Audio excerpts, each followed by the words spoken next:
In today's video, I'm going to teach you how to efficiently navigate and edit your chart of accounts in QuickBooks. So, whether you're new to QuickBooks or just need a refresher, let's dive into the process together.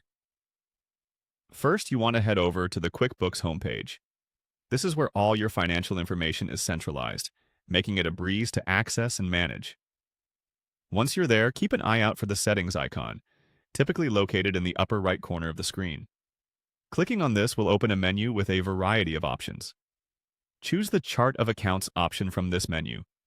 This is your financial backbone where all your accounts are listed. Next, you'll be looking at the Chart of Accounts page. Here, every account related to your business's finances is displayed. To make any changes, look for the drop-down box next to the account you wish to edit. Select it to reveal further options related to that account. This is where you have control over the granular details of your financial categories. Now, from the options presented, you'll want to find and click Edit. This is your gateway to modifying details such as account name, type, and more. It's significant to carefully review the information on this page, as any changes can significantly impact your financial reporting. In the name field, try typing in Test. Ensure that the changes you're planning are precise because the account name should accurately reflect its purpose. Once you've made your edits, remember to click Save.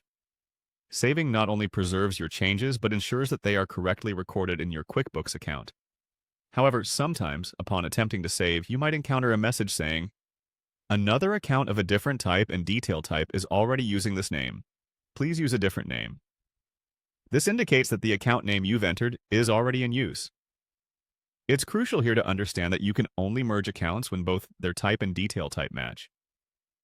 This is an important aspect to avoid duplicate accounts, which could lead to discrepancies in your accounting.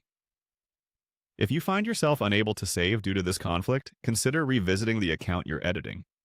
You may need to choose a unique name that correctly fits the account's purpose, or verify if merging accounts might be a practical solution for your needs. And there you have it. You've successfully navigated through editing the chart of accounts on QuickBooks. Remember, maintaining a well-organized chart of accounts is vital to keeping your financial reporting clear and effective. Thank you for joining me today, and stay tuned for more QuickBooks tips and tricks.